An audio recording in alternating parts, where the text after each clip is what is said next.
네, 하나님 말씀 같이 보겠습니다. 사사기 17장 1절부터 13절까지 7장 전체인데요. 제가 읽어드리겠습니다. 여러분들도 성경 피시고 같이 또 말씀을 보시면 좋을 것 같습니다. 에브라임 산지에 미가라 하는 사람이 있더니 그의 어머니에게 이르되 어머니께서 은 1,100을 잃어버리셨으므로 저주하시고 내 귀에도 말씀하셨더니 보소서 그 은이 내게 있나이다. 내가 그것을 가졌나이다 하니 그의 어머니가 이르되 내 아들이 여호와께 복받기를 원하노라 하니라. 미가가 은 1,000을 그의 어머니에게 도로 주매 그의 어머니가 이르되 내가 내 아들을 위하여 한 신상을 새기며 한 신상을 부어 만들기 위해 내 손에서 이 은을 여호와께 거룩히 드리노라. 그러므로 내가 이제 이 은을 내게 도로 주리라. 미가가 그 은을 그 어머니에게 도로 주었으므로 어머니가 그 은 200을 가져다 은 장색에게 주어 한 신상을 새기고 한 신상을 부어 만들었더니 그 신상이 미가의 집에 있더라. 그 사람 미가에게 신당이 있으므로 그가 에봇과 드라빔을 만들고 한 아들을 세워 그의 제사장으로 삼았더라. 그때에는 이스라엘의 왕이 없으므로 사람마다 자기 소견에 옳은 대로 행하였더라. 아멘. 6절까지만 읽어드렸습니다. 13절까지 오늘 다 보긴 할 텐데요. 6절까지 일단 중점적으로 보도록 하겠습니다. 이제 오늘부터 이제 사사기 시리즈 설교가 이제 들어갑니다. 이미 이제 여러분 퀴즈도 2개 하셨을 거고 또 영상 강의도 2번 들으셨을 텐데 이제 그렇게 미리 보시고 또 본문 보시고 또 영상 강의도 들으시고 퀴즈 하시고 그러면은 설교가 훨씬 더 쉬워지리라고 생각합니다.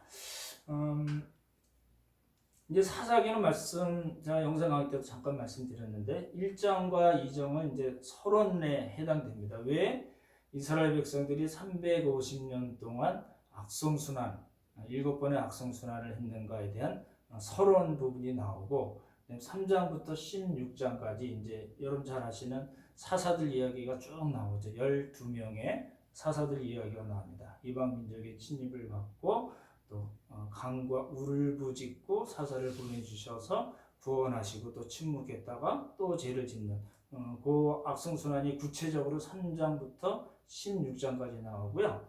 그 다음에 17장부터 21장까지는 이제 2개의 에피소드가 나오는데 2개의 사건입니다. 하나는 미가 사건이라고 그러고 또 하나는 시체 12토막 사건. 듣기만 해도 무시무시하잖아요. 이제 그 이야기가 나오는데 17장, 18장의 미가 사건하고 19, 20, 21장의 시체 12토막 사건은 시간적으로 맨 앞에 해당이 됩니다. 그런데 사사기 저자는 어떤 이유에서 맨 뒤로 돌려서 마치 결론처럼 2가지 에피소드가 나오는 걸로 그렇게 이제 배열을 해놨습니다. 나중에 자세히 또 말씀을 드릴 거고요.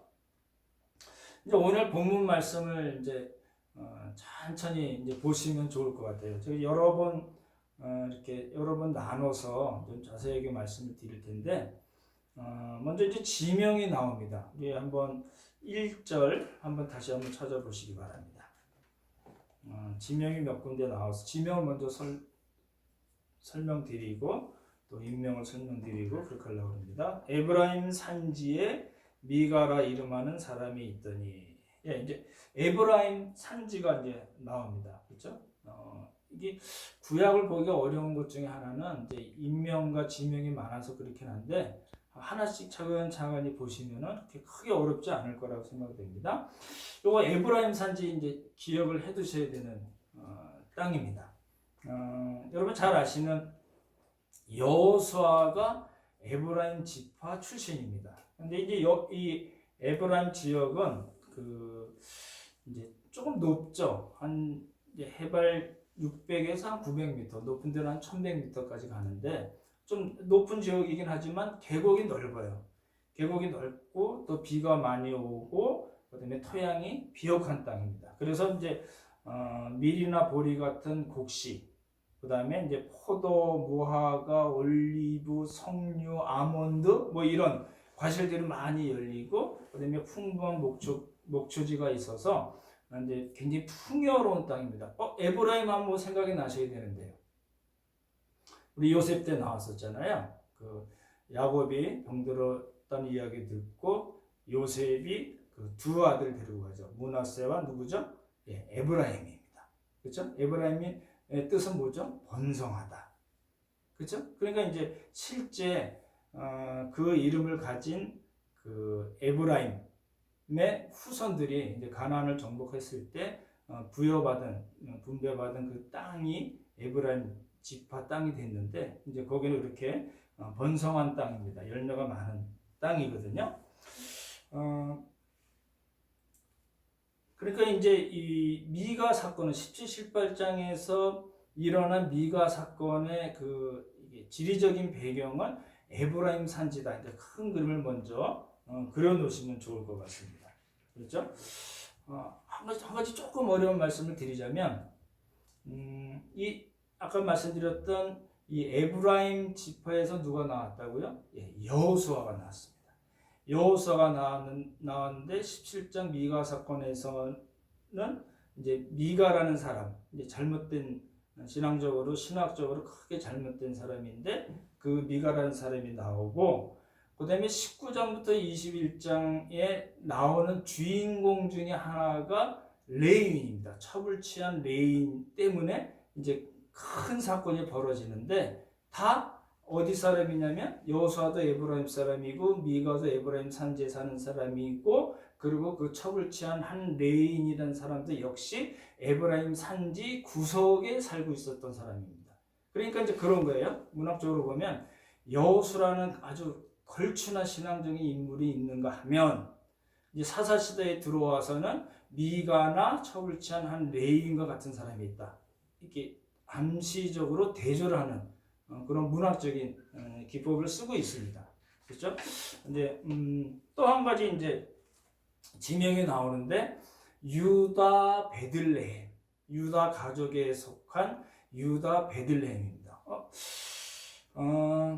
근데 이 그 베들레헴에서 누가 왔냐면 한 레위인이 유다 베들레헴에 살다가 먹을 것이 없어서 돌아다니다가 미가라 하는 사람이 살고 있는 에브라임 산지로 왔습니다. 그렇죠? 이제 18장 맨 뒤에 보면 이 레위인이 어떤 사람인가를 이제 소개를 하고 있어요. 먼저 이제 베들레헴 먼저 말씀을 드리면 이 레위인이라는 사람이 왜 베들레헴에서 살다가 떠나서 에브라임 산지로 왔을까? 이제 잘 보시면은 좋은데 이 레위인이 왜 베들레헴에 거주했을까요? 그 여호수아 21장에 보면 이제 땅을 분배를 하거든요. 땅을 분배를 쭉 이렇게 12지파에게 분배를 할 때 레위인들에게 땅을 분배를 할 때 48개 성읍이 나와요. 뭐 도피성도 나오고 뭐 그러는데 어쨌든 간에 48개 성읍을 레위 사람들이 살 수 있도록 지정을 해주는데 그 여호수아가 레위인들이 살 수 있도록 지정해준 48개 성읍에는 베들레헴은 들어가 있지 않습니다. 뭐 그렇게 중요한가? 예, 뭐 그럴 수도 있지만 이 레위인이 어떤 사람이냐는 거예요. 이 레위인이 왜 베들레헴에서 거류하다가 왜 에브라임 산지까지 왔을까? 이게 이제 굉장히 중요한 이게 본문에는 확 드러나지 않는데 굉장히 중요한 이야기거든요. 정확하게 말씀드리자면 이 레위인은 그 레위 생활을 하다가 먹을 것이 없어서 여기저기 떠돌아 다니다가 에브라임 산지까지 굴러 들어온 사람, 이런 표현입니다. 왜 에브라임에서 살았을까? 에브라임이 레위인들에게 주어진 성읍도 아님에도 불구하고 왜 베들레헴에 살았을까? 왜 베들레헴에 사는 이유는 뭐냐면 역시 딴 데서 또 돌아다니다가 베들레헴까지 왔다가 거기서도 찾아 먹을 것이 없어서 또 굴르다가 에브라임 산지까지 왔습니다. 라는 것이 이제 숨겨져 있는 내용입니다. 그리고 이제 조금 어려운 우리가 잘 모르는 지역이 나오는데 이제 소라라는 지역이 나옵니다. 18장 2절 한번 보시기 바랍니다. 여기 이제 17장하고 18장에 나온 지명을 지금 보고 있는데요. 18장 2절에 보시면 제가 읽어드릴게요. 단 자손이 소라와 에스다올에서부터 그들의 가족 가운데 용맹스러운 5사람을 보내어 땅을 정탐하고 살피게 하며 그들에게 이르되 너희는 가서 땅을 살펴보라 하며 그들이 에브라임 산지에 가서 미가의 집에 이르러 거기서 유숙하니라. 여기서 단지파라는 말이 납니다. 단자손. 이제 이렇게 이제 그림을 그리시면 좋을 것 같아요. 지파의 12지파들이 분배받은 땅이 있잖아요. 그러니까 밑에는 이제 유다라는 큰 지파가 있고 그리고 그 위에 이렇게 베냐민이라는 지파가 붙었어요. 그리고 지금 우리가 여러 번 나오는 에브라임 지파가 그 위에 크게 있고 그 옆에 단 지파가 붙었어요. 영상 강의를 그래서 들으시면 훨씬 낫다는 이야기인데 단 지파가 있고 유다 지파가 있고 베냐민 지파가 있고 에브라임 산지가 있거든요. 에브라임 지파가 있거든요. 그러니까 그 그림을 이제 갖고 계셔야 됩니다. 그 중에 이제 단 지파에서 소라라는 지역에서 이제 단지파가 살 곳을 옮기기 위해서 정탐꾼 5명을 보내거든요. 그 지역이 나옵니다. 그리고 이제 요 단지파 사람 5명의 단지파의 그 정탐꾼들이 에브라임 산지의 미가의 집에도 들렀다가 쭉 올라가서 우리가 알고 있는 단이라고 근데 원래 지역 이름은 라이스입니다. 라이스란 지역으로 정탐해서 다시 왔다가 600명을 데리고 가서 다시 라이스에 가서 그 지역을 정복해서 다 옮겨갑니다. 근데 그런 내용들이 나오거든요. 그러니까 지명으로 보시자면 에브라임 산지를 아셔야 돼요. 그러니까 에브라임 지파가 어디 있는가 찾아보시기 바랍니다. 영상 강의도 잘 나와 있으니까요. 그리고 베들레헴, 레인이 떠돌아다니다가 베들레헴에 있다가 또 자리를 옮겨서 그 베들레헴이 있고 이제 18장에 소라라는 단지파의 소라라는 지역이 있고 쭉 올라가서 라이스 단이라는 지역 이름이 나오는데 그 4개의 지명을 기억을 해 두셔야지 17, 18장이 훨씬 편할 것 같습니다. 이제 등장인물이 나오잖아요. 모든 스토리는 등장인물이 나와요. 근데 여기 좀 등장인물이 많습니다. 많아도 사실은 이제 간단하게 생각하시면 돼요. 미가라는 사람이 이제 일종의 주인공이죠. 근데 어머니가 나오고 아들이 하나 나옵니다. 그리고 또 아들들이 나옵니다. 왜 아들하고 아들들 구분하는지 이렇게 본문을 잘 보시면 나오는데 첫 번째 아들을 제사장으로 삼았다가 나중에 이제 레인이 오니까 너 제사장 해 그랬다가 이제 나중에 아들들 이야기가 살짝 나오거든요. 그리고 이제 말씀드렸던 유다 베들레헴에서 있다가 온 한 레인, 이제 저는 그렇게 표현하는데 떠돌이 짝퉁 제사장입니다. 그 사람이 나오고 아까 말씀드렸던 단지파의 그 5명의 정탐꾼이 나오죠. 그렇죠? 그 기억을 하시면 좋을 것 같고 그 다음에 라이스 사람들이 나오잖아요. 단지파에 이렇게 평안히 살고 있던 사람들이 있거든요. 그리고 단지파에서 이제 나중에 다 옮겨가면서 600명의 군사들이 나옵니다. 그리고 미가라는 사람의 살고 있는 동읍의 이웃집 사람들이 나와요. 그렇죠? 그리고 이제 그렇게 이제 등장인물이 나옵니다. 복잡하죠? 지명은 이제 우리 오늘 본문에서는 에브라임 산지하고 유다 베들레헴만 아시면 되고, 그렇죠? 그리고 이제 등장인물에는 미가의 가족, 어머니 아들들이 있을 거고, 유다 베들레헴에서 이 에브라임 산지로 온 그 요나단이라는 사람입니다. 레인, 모세의 손자 요나단 이렇게 돼 있어요. 이름이요. 그 사람을 기억을 하시면 좋을 것 같습니다. 그런 정도로 일단 기억을 하시고 이제 스토리로 들어가면 좋을 것 같습니다. 이 스토리는 사실 간단해요. 그 미가라는 사람이 자기 엄마 돈을 훔쳤어요.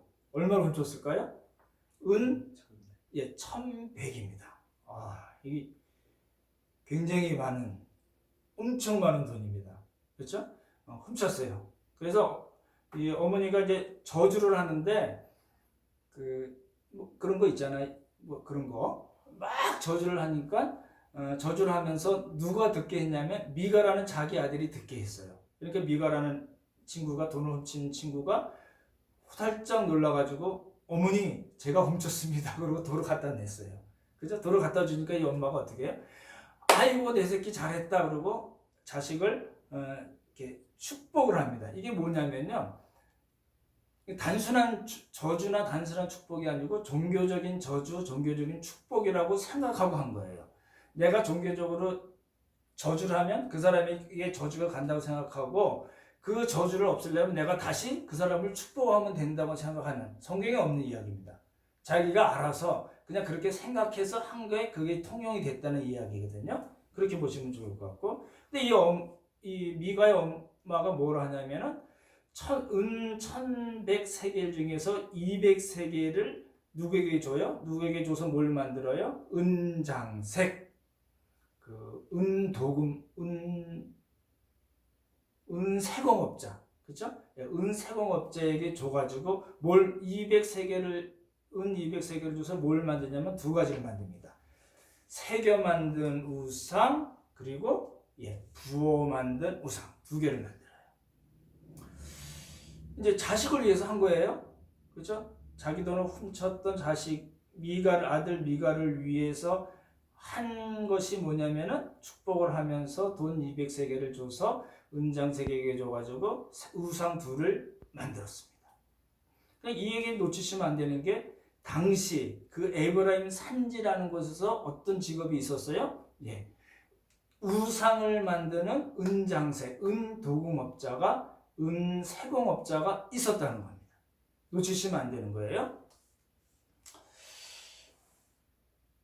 이 전체 스토리에, 이제 스토리에 나오는 등장 인물에 대해서 이제 하나씩 살펴보려고 그래요. 이제 미가에 대해서 살펴보고, 미가의 엄마에 대해서 살펴보고, 미가에 대해서 살펴보고, 그리고 제사장에 대해서 살펴보려고 그래요. 그 세 사람을 기억을 하시면 좋겠습니다. 이 스토리에서 잠깐 말씀드렸지만 이 미가라는 사람의 엄마가 돈이 없어진 것을 알고 저주를 막 퍼부어요. 그랬다가 또 아들이 내가 훔쳤어요 내놓으니까 그 아들을 막 축복을 해요. 그죠?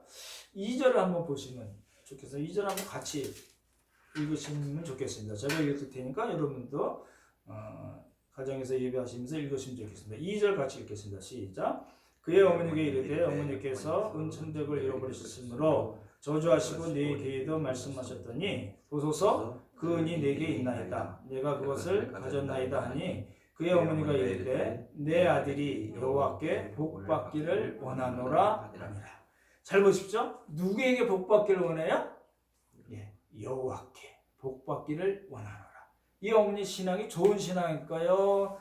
나쁜 신앙일까요?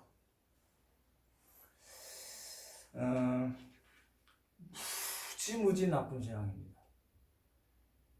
정말 나쁜 신앙입니다. 이 구약 성경에 많은 하나님을 배반하고 배교하고 우상을 섬기는 많은 여자들이 나오거든요. 그 중에서도 거의 탑3에 해당되는, 저는 개인적으로 그렇게 보는데, 왜 그러냐면 그 당시 상황이 그랬어요. 사사시대가 그랬어요. 복과 저주의 기준점이 누구에게 있어요? 하나님에게 있나요? 자기 자신에게 있나요? 자기 자신에게 있는 거예요. 그러니까 사람이 이스라엘 백성, 하나님의 언약 백성이라는 이 이스라엘 백성들이 하나님의 말씀이 율법에 따라서 복과 저주가 결정이 돼 있음에도 불구하고 그거 다 깡그리 무시하는 거예요. 요즘 많이 쓰는 말로 개무시하는 겁니다. 그렇게 무시하고 저주하고 축복을 하는 것의 기준이 뭐예요? 나예요. 지금 그런 시대라는 거예요. 근데 이제 이 어머니의 문제가 어디에서 시작이 됐냐면, 어머니가 이제 신앙이 잘못된 사람이잖아요. 신학도 잘못됐고 신앙도 잘못된 사람이에요. 그래서 그 아들인 미가의 신앙을 바로 잡아주지 못했어요. 그래서 은 200의 신상 둘을 만들었어요. 돌이나 나무로 새겨 만든 신상, 금속을 부어 만든 그런 신상을 또 만들었고, 그것 때문에 요나단이라는 친구가 유다 베들레헴에 와가지고 미가에 의해서 고용이 됩니다. 고용이 되죠. 제사장은 고용이 되고, 그 고용이 된 사람을 단지파가 나중에 라이스란 지방으로 옮길 때 이 에브라임 산지 미가 집에 와가지고 그 제사장도 가져가고 그 만든 2개 신상, 3개 만든 신상, 부어 만든 신상, 그 다음에 또 나오는데 에봇과 드라빔까지 몽땅 들고서 가버려요. 그래서 뭐가 돼요? 그 단에서 자리를 잡고 뭘 하냐면은 거기서 그 제사장을 중심으로 자기들이 가져간 신상을 중심으로 우상을 섬겨요. 그래서 나중에 분열왕국이 되잖아요. 분열왕국이 됐을 때 그 여로보암 왕이 북이스라엘과 남유다로 나눠지잖아요. 그럴 때 북이스라엘의 첫 번째 왕이 여로보암이 단과 베델에 우상을 세워요. 그렇잖아요. 그 출발이 어떻게 됐어요? 나중에 이 북이스라엘이 주전 722년에 아수르에서 망하잖아요. 그러니까 저는 그렇게 연결이 되더라고요. 미가라는 어머니가 자기 잘못된 신학과 신앙으로 자기 자식을 잘못 가르치고 마음대로 저주하고 마음대로 축복하고 저주하고 신상을 만들고, 그래서 그렇게 종교적인 시스템을 만들었던 것을 단지파가 들고 가서 그대로 만들었기 때문에 한 가정에서 잘못된 신학과 신앙이 뭐까지 갔어요? 북이스라엘 10지파의 멸망까지 갔다는 거예요. 그렇게 연결이 되거든요. 그래서 이 미가의 어머니는 너무너무 잘못된 신학과 신앙으로 자기 가정뿐만 아니라 나라를 말아먹은, 그렇게까지 얘기할 수 있을 것 같아요. 이 3절과 4절을 한번 보시면은 이 어머니의 신학과 신앙이 얼마나 잘못됐는가가 나오는데 한번 보시기 바랍니다. 3절과 4절 제가 읽어드릴게요. 미가가 은 1,100을 그 어머니에게 도로 주매 그 어머니가 이르되 내가 내 아들을 위하여, 뭐라고요? 내가 내 아들을 위하여 뭘 했어요? 한 신상을 새기며 한 신상을 부어 만들기 위해 내 손에서 이 은을 어떻게 해요? 여호와께 거룩히 드리노라. 그러므로 내가 이제 이 은을 네게 도로 주리라. 그리고 4절을 보시면 미가가 그 은을 그의 어머니에게 도로 주었으므로 어머니가 그 은 200을 가져다 뭐 했어요? 은장색에게 주어 한 신상을 새기고 한 신상을 부어 만들었더니 그 신상이 미가의 집에 있더라. 뭐예요? 그래서 부어 만든 신상, 새겨 만든 신상이 2번이나 등장하는 이유가 있습니다. 그 어머니의 잘못된 신학과 신앙, 그것 때문에 그 가정에 뭐가 생겼어요? 그 가정이 이제 우리 식으로 얘기하면 완전 무당집도 아니에요. 이게 그러니까 이제 사사 시대의 특징이 뭐냐면 이 사람들이 하나님을 한 번도 떠난 적이 없던 사람이에요. 하나님을 섬겨요. 근데 하나님을 섬기는데 무슨 방식으로 섬겨요? 자기 마음대로. 이게 이제 아주 특별한 혼합주의입니다.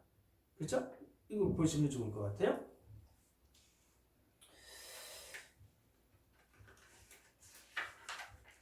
그리고 이제 그래서 이 어머니가 한 말이 굉장히 이제 우리랑 상관없는 옛날 이야기가 아닙니다. 이 엄마가 뭐라 했어요? 내 손에서 이 은을 여호와께 거룩히 드리노라. 이제 코로나 사태 때문에 경제적으로 아주 어려운 사람이 있는가 하면 그것 때문에 좀 부당한 방법으로 돈을 많이 벌게 된 사람이 있잖아요. 그 사람 중에는 믿는 사람도 있을 거 아니에요. 그러면 이제 수입이 만약에 100만 원인데 이 사태 때문에 약간 부정한 방법으로 300을 벌게 됐어요. 그러면 10만 원, 만약에 예를 들어서 헌금 받은 사람이 30만 원을 내가 이렇게 번 돈을 구별해서 여호와께 거룩히 드립니다 하면 하나님 받으실까요? 이런 문제입니다. 그렇죠? 근데 이제 잘 생각해 보시면 이 미가라는 사람의 어머니가 자기가 그렇게 한 것, 그죠? 이 돈을 들여서, 지금으로 얘기하면 수억 들인 거겠죠. 돈을 많이 들여서 신상을 새겨 만들고 구워 만들고 이걸 그렇게 하면서 이걸 내가 여호와께 거룩히 드립니다라고 이야기했을 때 이게 자기가 하는 짓이 잘못된 건지 알았을까요? 아니면 몰랐을까요? 잘 생각해 보시면 좋을 것 같아요. 그렇게 말하고 그렇게 내가 여호와께 거룩히 드리노라 이렇게 얘기하고 그렇게 신상을 구워서 만들고 새겨서 만들어도 되나요? 예, 됩니다. 율법적으로나 하나님의 기준에 보면 말도 안 되는 이야기지만 이 엄마한테는 되는 이야기예요. 무슨 이야기냐면 그래서 이제 사사기에 그런 이야기가 반복해서 이제 후렴군처럼 나옵니다. 그때에는 왕이 없으므로 사람들이 자기 소견에 옳은 대로 행했다. 제가 찾아본 건 4번이나 나오는데 17장에도 2번 나오거든요. 그 사람, 엄마 입장에서는 이거 옳았다는 거예요. 너무나 떳떳하다는 거예요. 내가 여호와께 드린다는 거예요. 그렇게 당당하고 자랑스럽게 여긴 거예요. 그리고 하나님이 나를 축복해 주실 거라고 생각했을 거예요. 그죠? 미가는 직접적으로 그렇게 이야기하는 장면이 나오거든요. 그러니까 이걸 이제 우리가 이 엄마의 그 잘못된 신학과 신앙을 어떻게 평가해야 되는가 좀 깊이 생각해 보아야 될 부분이 있습니다. 2글자로 말씀을 드리면 무슨 이야기일까요? 네, 개판이었다는 겁니다. 원래 이제 개판은 그 부산 피난 시절에 사람들에게 밥을 주기 위해서 개판 밥 먹기 5분 전이에요. 그 이야기에서 나왔대요. 어찌됐든 간에 저는 이 사사기를 보면서 이 엄마의 신앙을 보면서 멍멍이 생각해놨어요. 예. 이 잘못된 신학과 신앙이 가져다주는 무서운 결과, 그죠? 아까 말씀드린 북이스라엘의 멸망까지 저는 끌어다 이야기를 했지만 그렇지 않다 하더라도 이 가정을 하나님께서 보시기에 어떻게 보시겠냐는 거예요. 그렇죠? 이제 2번째 이제 등장인물이 나오죠. 미가입니다. 이 사람은 이제 자기 어머니의 돈을 1100세겔을 훔쳤어요. 야, 이게요. 1100세겔이면 얼마일까요? 무지하게 큰 돈입니다. 어떻게 할 수 있냐면 나중에 이제 유다 베들레헴에서 온 레위, 모세의 손자 요나단이라고 되어 있는데 이 친구에게 연봉을 얼마 주냐면 10세겔을 줘요. 그러니까 은 1100개를 훔쳤고 연봉을 10개를 준다고 그러면 연봉을 10개 준다고 생각하면 이 1100 해서 열이니까 100배 차이 나죠. 연봉의 100배죠. 한 사람이 100년 동안 벌 돈을 자기 어머니로부터 훔친 거예요. 많은 거겠죠? 아까 말씀드렸던지 에브라임 산지는 아주 비도 많고 넓은 땅도 있고 그래가지고 뭐 밀, 보리, 곡식 뭐 이런 목축하기 굉장히 좋은 땅이라고 말씀드렸잖아요. 부자예요. 아주 부자예요.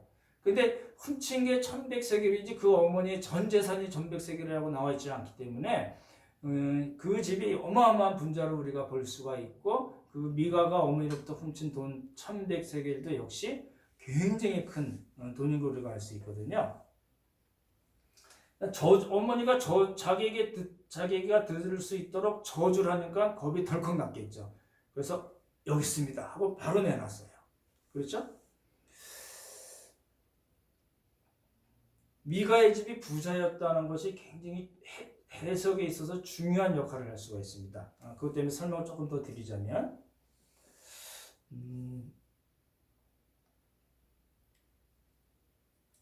좀 이따 말씀드리겠지만 이 미가의 집에 와서 제사장 역할을 했던 모세의 손자 요나단이라는 친구는 왜 유다 베들레헴을 떠났을까요? 아마 그 전에도 떠났을 가능성이 많은데 왜 유다 베들레헴을 떠나서 먹고 살기 위해서 전전긍긍 돌아다니다가 에브라임 산지에 왔거든요. 그죠? 왜 유다 베들레헴을 떠났을까요? 한마디로 말씀드리자면 모세의 율법, 그죠? 그 율법 시스템, 종교 시스템이 완전히 깨져버렸기 때문에 그래요. 무슨 이야기냐면 레위인은 두 가지로 나눌 수 있습니다. 그 제사장을 하는 아론의 후손 라인이 있고, 그죠? 레위인이라 하더라도 제사장을 할 수 없는 다른 레위인들이 있어요. 근데 이 사람들이 뭘 먹고 살아야 되죠? 땅을 분배받지 않았기 때문에 다른 지파들이 11조를 한 걸 가지고서 먹고 살아야 됐는데 떠났다는 이유는 뭐냐면은 다른 사람들이, 그 다른 지파 사람들이 11조를 하지 않았다는 거예요.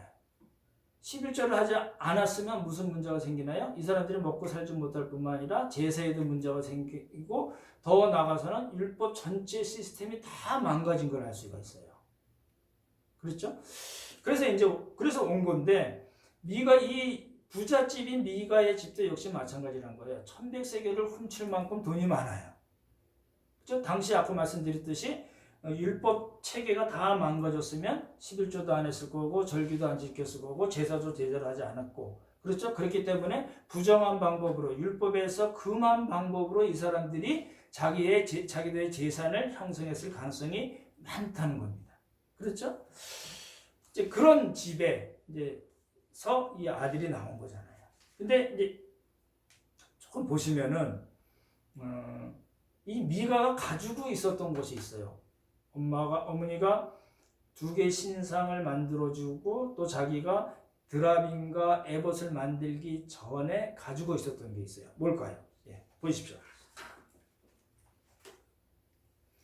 5절입니다. 5절 제가 읽어드릴게요. 그 사람 미가에게 신당이 있으므로 그가 에봇과 드라빔을 만들고 한 아들을 세워 그의 제사장으로 삼았더라.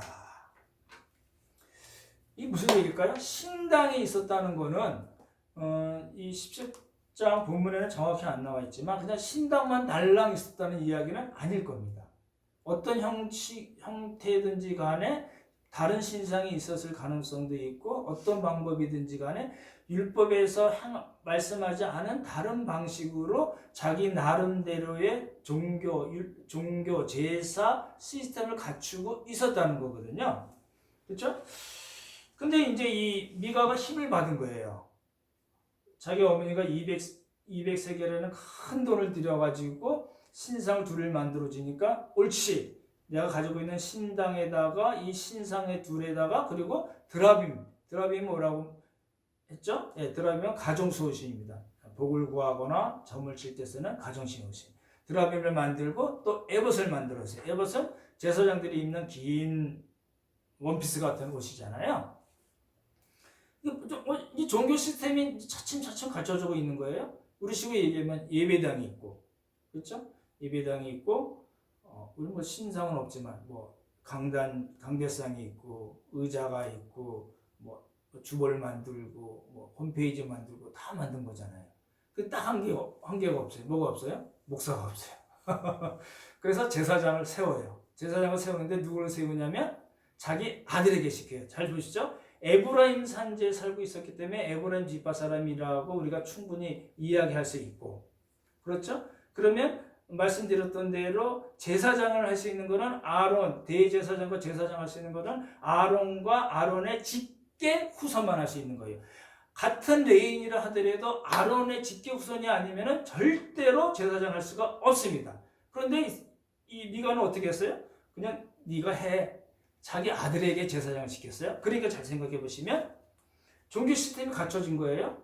다 갖춰졌어요. 예배당도 멋있게 짓고 간판도 달고, 그렇죠? 그리고 뭐 장의자도 해놓고 성가대석도 만들고 악기도 드럼도 만들고 피아노, 뭐 성가대장, 뭐 지휘자, 그렇죠? 다 돈 들여서 만들고 강대상 만들고 멋있게 이제 가운 입고 말씀하시는 목사님도 들여놓은 거예요. 그렇죠? 미가 어머니 때도 말씀드렸지만 미가가 이렇게 한 이유가 있는데요. 왜 그럴까요? 이유를 생각해 봐야 되고요. 미가는 이렇게 하면서 자기가 잘못했다고 생각했을까요? 잘못되지 않았지만 어찌됐든 간에 이렇게라도 해봐야지라고 생각했을까요? 이제 그 기억을 해주시면 좋을 것 같아요. 잘못한지 알았을까요? 몰랐을까요? 몰랐을 것 같습니다. 미가 어머니도 마찬가지고 미가도 역시 자기들이 잘못한 거를 몰랐을 거예요. 저는 그렇게 보거든요. 이제 세 번째 등장하는 인물이 있어요. 말씀드렸던 모세의 손자 요나단. 모세의 손자 요나단이니까 제사장을 해도 되죠? 그렇죠? 모세가 아론보다 훨씬 더 영적으로 세잖아요. 그러니까 그 직계 후손이니까 할아버지가 모세인데 손자 요나단이 충분히 할 수 있잖아요. 할 수 있죠? 아니라니까요. 못합니다. 하면 안 된다고 하나님 못을 딱딱딱 박으셨어요. 아론과 아론의 후손, 직계 후손만 대제사장과 제사장을 할 수 있는 거지, 아무리 모세의 라인이라 하더라도 레인이라도 모세의 라인이라도 절대 할 수가 없다는 겁니다. 그걸 놓치시면 안 돼요. 그러니까 이 사람은 유다 베들레헴에서 살고 있다가 그 레인이 살게 정해지지 않은 그 48개 성읍이 아닌 그 유다 베들레헴에서 살다가 또 먹을 것을 찾아 돌아다니다가 에브라임 산지에 온 거예요. 그렇죠? 갔더니 어떻게 되겠어요? 이야, 한 1000명, 2000명 들어가는 예배당에 하니 떡하니 있는 거예요. 울커니. 이랬죠? 들어가 봤어요? 신상이 2개나 있어요. 깎아 만들고 부어 만들고 드라빔도 있어요. 그리고 자기가 입으면 멋있을 것 같은 이 에봇도 있어요. 옳다보니 했을 거예요. 근데 이제 이 사사기 저자는 그렇게 설명을 하지는 않는데, 나 어디 나온 신학교 어디 나온 목사예요 이렇게 얘기하지 않았어요. 그냥 가만히 있는데 내가 아무 얘기 안 했어요. 근데 누가 주도적으로 이야기를 하냐면 미가가 주도적으로 이 친구를 어떻게 해요? 옛날 성경에는 고빙한다고 나와 있고 요즘은 고용을 하는 거예요.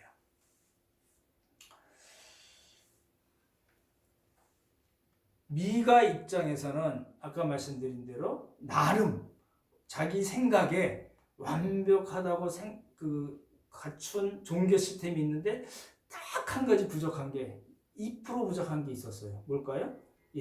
레이 사람으로서 정통 제사장이면 더 좋긴 하겠지만 아니래도 상관없는 그 제사장이 없었던 거예요.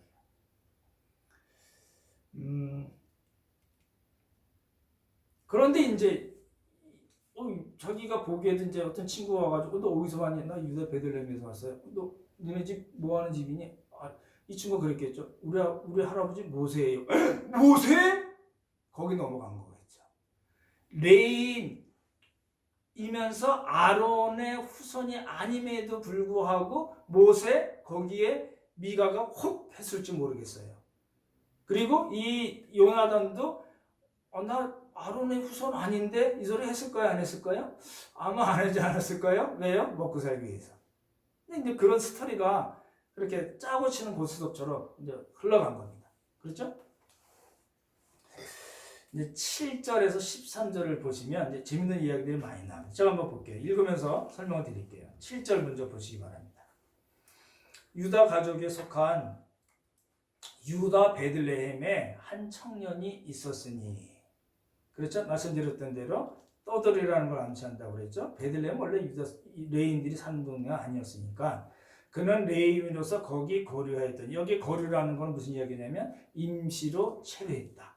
이제 중국에 살 때 보면 거류증이 나오거든요. 그러니까 여기서 장기 체류할 수 있는 게 아니라 거류증이 나와요. 1년이나 2년마다 바꿔주는 거예요.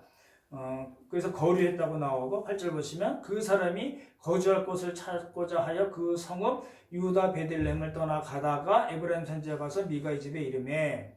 그렇죠? 또 8절 9절 보시면 미가가 그에게 묻되, 이제 미가가 접근하는 겁니다. 너는 어디서부터 오느냐 하니 그가 이르되 나는 유다 베들레헴의 뭐예요? 레인이에요. 말씀드렸죠?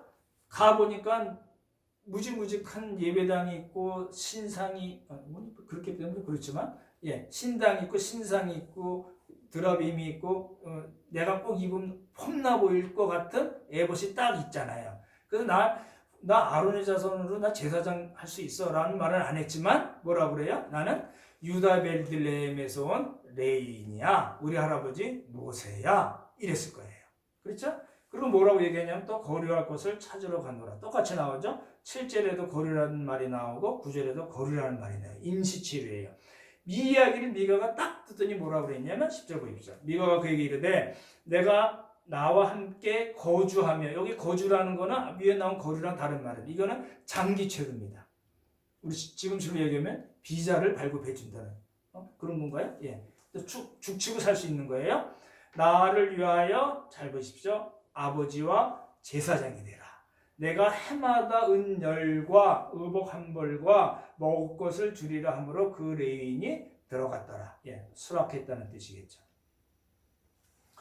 일종의 연봉 협상에 들어간 겁니다. 근데 이 연봉 협상이 아주 쉽게 됐어요. 왜요? 먹을 것이 있어 또 돌아다니는데 은 10개 준대요. 그렇죠? 숙식 제공 연봉 해결된 겁니다. 그렇죠? 그리고 이 미가가 뭐라고 얘기하냐면 아버지와 제사장이 되라고 그랬어요. 여기 아버지는 무슨 뜻이냐면 젊은 친구를 아버지라고 한 이유는 뭐냐면은 두 가지입니다. 하나는 존경. 내가 너를 우리 집뿐만 아니라 우리 성읍에 존경받는 인물로 만들어 줄게. 또 한 가지는 우리를 지도하고 교육해줘. 이 얘기입니다. 그리고 장기 거주할 수 있게 만들어 준 거죠. 그리고 나서 미가가 한 말인데 13절을 잘 보십시오. 13절 보십시오. 이에 미가가 이르되 뭐라고요? 레위인이 내 제사장이 되었으니 이제 여호와께서 내게 뭘 주세요? 복 주실 줄을 아노라. 아까 말씀드렸죠. 미가의 어머니도 역시 복을 이야기를 했고요. 지금 요 7절에서 13절에도 복이란 말이 아주 키워드로 나옵니다. 그러니까 우리가 지금 시작하려는 17장, 18장 미가 사건의 가장 핵심 되는 단어는 뭐냐면 복입니다. 7절에서 13까지를 한번 자세히 보시면 레인이란 말이 5번 반복이 됩니다. 레인 5번이 나오고요. 제사장이란 말이 3번이나 반복이 됩니다. 그렇죠? 자세히 보시면 나와요. 그리고 아까 말씀드렸듯이 복이란 말이 맨 마지막에 13절에 아주 중요한 단어로 등장하고 그거는 미가의 어머니도 벌써 한 이야기입니다. 2절에 보시면 나오거든요. 그러니까 결국은 뭐냐면 복이에요. 미가 사건의 핵심은 뭐예요? 복이에요. 나중에 단지파가 이 제사장과 에봇, 드라빔, 색인 신상, 부어 만든 신상 다 훔쳐가지고 다시 이렇게 위협해서 힘으로 다 빼앗아서 라이스 단까지 가져간 이유도 뭐냐면 복이에요. 놓치시면 안 되는 이야기입니다. 근데 이제 조금 깊이 생각해 봐야 될 게 있어요. 미가는 무슨 복을 원했을까? 미가의 어머니는 무슨 복을 원했을까? 미가는 무슨 복을 원했을까? 이 종교 시스템을 율법과 관계없이 자기 나름대로 자기가 그냥 그러면 된다고 그냥 생각한 거예요. 그렇게 된다고 생각하고 모든 종교 시스템, 예배 시스템을 쫙 잘 좀 폼나게 만들어 놓고 복을 원했어요. 그럼 무슨 복일까요? 이 복이라는 말은 여기서는 돈은 아닙니다. 우리가 흔히 생각하듯이 돈, 무슨 명예, 부귀 영화 이런 거 아닐 거예요. 왜 아니라고 생각하냐면 미가의 집은 어마어마한 부자예요. 그리고 이 집으로 말미암아 이 미가가 살고 있는 성읍의 모든 사람들이 다 미가가 섬기는 그 우상을 섬기는 사람들이 돼버렸어요. 그죠? 그래서 이제 이 최고 부자라고 우리가 볼 수 있다면은 아마도 미가가 이야기한 복은 우리가 흔히 생각하는 기복신앙, 돈 이런 거하고 조금 다를 수가 있어요. 복이라는 원래 개념은 뭐냐면 하나님이 기뻐하실 것이다. 하나님이 나에게 복을 주실 거라고 얘기한 거는 무슨 뜻이냐면 하나님이 기뻐하실 것이다. 하나님이 좋게 여기실 것이다. 하나님이 은혜를 베푸실 것이다 라는 뜻입니다. 그렇기 때문에 미가가 다 잘못된 종교 시스템, 예배 시스템을 만들어 놓고 하나님이 나에게 복 주실 거라고 이야기한 것은 아까 미가 어머니 때도 말씀드렸지만 잘못된 신학과 신앙에서 나온 욕망, 하나님의 뜻에 대한 무지, 그리고 하나님을 알지 못했다. 우리 1장, 2장에 나오는 말씀인데 하나님을 체험적으로 또 지식적으로도 몰랐다는 겁니다. 그러면 어떤 문제가 생기냐면 잘 보십시오. 잘못된 신학과 신앙이 있고 하나님 뜻을 잘 모르고 내 마음대로 하나님을 섬기겠다는 마음이 많으면 그게 어디로 가냐면 이게 내가 세운 내 마음대로 세운 기준대로 내가 하나님을 섬기겠다는 거예요. 하나님 안 섬기겠다는 게 아니에요. 내 마음대로 내 기준대로 세워놓고 종교적인 삶을 살겠다는 거예요. 그게 뭐예요? 신당을 마음대로 만들어 놓고 부어 만든 신상, 세교 만든 신상, 가짜 제사장, 짝퉁이잖아요. 거기다 폼나게 애복까지 입혔어요. 그렇죠? 그러면서 뭐라고 얘기해? 하나님이 기뻐하실 거야. 하나님 날 좋게 여기실 거야. 하나님 나에게 은혜 주실 거야. 하나님 나에게 복을 주실 거야. 이렇게 얘기한 거예요. 이게 이제 참 어렵습니다. 네가 사건을 제가 여러 번 보면서도 생각했던 게 뭐냐면 도대체 미가의 엄마나 미가나 뭘 원하고 도대체 이런 짓을 했을까? 거기다가 그 불에다가 기름을 퍼부은 사람이 있죠? 요나단. 이 친구는 완전히 짝퉁이에요. 먹고 살기 위한 종교 행상인이에요. 하나님의 뜻 관계없어요. 자기의 신분 관계없어요. 오직 내가 먹고 살 수만 있으면 무슨 짓이든지 다 하겠다는 거예요. 나중에 단지파 이야기도 또 나오거든요. 얘 요나단이라는 애가 나중에 단지파, 그 지파의 최고 제사장이 돼요. 짝퉁인데 관계없이 되는 거예요. 참 희한한 일입니다. 자, 보십시오. 제가 이제 이 말씀을 쭉 보고 또 묵상하고 생각난 게 한국교회입니다. 지금 우리가 살고 있는 이 시대의 한국교회는 과연 어떠한가? 하나님을 섬기고 있다고 자부하는 우리 함께 가는 교회 형제자매들은 어떤가를 생각하게 되는 거예요. 두 가지로 생각했어요. 목사와 성도입니다. 여러분, 교회에서는 목사가 최고입니다. 우리 함께 가는 교회는 안 그렇죠? 목사가 최인 거예요, 정말요. 교회에서는 목사의 생각과 말이 곧 진리요 율법이고 최고의 기준입니다. 목사님이 먹을 체육대회 할 때도 목사님이 제육볶음이 좋을 것 같아요. 그러면 제육볶음 먹는 거예요. 짬뽕 먹읍시다 그러면 짬뽕 먹는 거예요. 교회는 그런 거예요. 잘못된 교회예요. 목사가 이 미가가 요나단에게 이야기했듯이 아버지와 제사장이 되어달라고 그러잖아요. 그 제사장이라는 말은 뭐예요? 종교의식이에요. 그렇죠? 예배에 있어서 목사가 없는데 종교의식이 될까요? 예배가 될까요? 아니, 그런 거예요. 저는 된다고 봐요. 얼마든지 된다고 봐요. 그죠? 목사는 도와드리는 입장에 있는 거지. 목사가 없으면, 그 큰 예배당에 목사가 없으면 예배가 안 돼요? 그러면 그건 잘못된 교회예요. 저는 그렇게 봅니다. 아버지요? 목사가 아버지 역할을 하는 거예요. 존경도 받고, 지도도 하고, 교육도 하고, 돈도 엄청 받고. 지금 이 사사시대의 이 미가집에서 일어났던 시스템이 한국교회 시스템하고 크게 다르지 않습니다. 오해하지 마십시오. 어떻게 보면 더 심할 수도 있습니다. 그렇잖아요?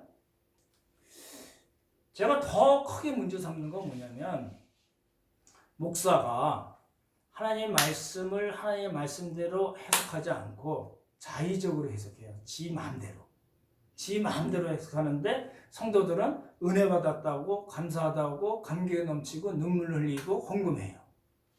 뭔 짓인가요? 잘 생각해 보십시오. 요 사사시대에는 일반 레위인은 제사장을 할 수 없었어요. 그럼에도 불구하고 그 제사장을 데린 미가는 뭐라고 얘기해요? 이제 내가 모든 걸 다 갖췄으니 여호와께서 나에게 복을 주실 것이다. 하나님 우리에게 은혜 주시고 기뻐하시고 좋아하실 것이다. 이렇게 얘기했잖아요. 그 이야기하고 지금 한국교회 현상하고 뭐가 크게 다른가요? 잘 생각해 보시면 좋을 것 같아요. 성도들은요, 자기들의 생각, 그렇죠? 삶의 원리와 가치관, 이 삶의 행위들이 하나님의 말씀과 성령께서 그 말씀을 통해서 우리를 인도하시는 것과 맞지 않음에도 불구하고, 그렇죠? 맞지 않음에도 불구하고 그냥 내가 옳다고 생각하면 그게 나에게 은혜가 되는 거예요. 그게 내가 감사거리와 감격거리가 되는 거예요. 눈물을 흘릴 만한 충분한 이유가 되는 거예요.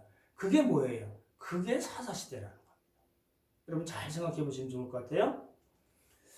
그래서 목사가 저는 뭐 가운은 안 입지만 목사 안수 받을 때 한 번 입고 부목사 시절에 할 수 없이 한 번 입은 적이 있는 거 외에는 없었는데, 목사가 가운을 뭐 입고 막 3색 큰 거 있잖아요. 폼나는 거 100만 원짜리 그거 입고 이제 축복을 쫙 해주면 성도들이 어떻게 생각해요? 야, 주의 종인 저 목사님이 나를 축복해 줬으니 우리 집이 이제 잘 될 거야. 복이 넘칠 거야. 그렇게 생각하시나요? 그렇게 되면 사사시대라는 거예요.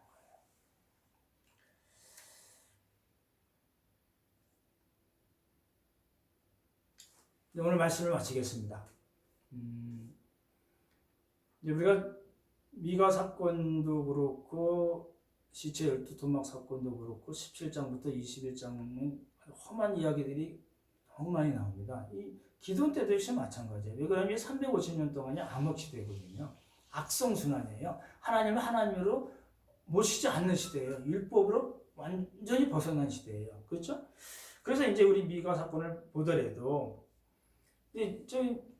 이 말씀과 지금 우리 코로나 사태 때문에 생겨난 여러 가지 한국계 문제점들이 이렇게 자꾸 드러나잖아요.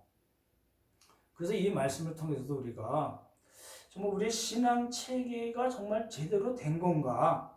말씀의 근거에서 점검해야 돼요. 조금이라도 잘못된 것이 있으면요, 고쳐야 돼요. 그렇잖아요?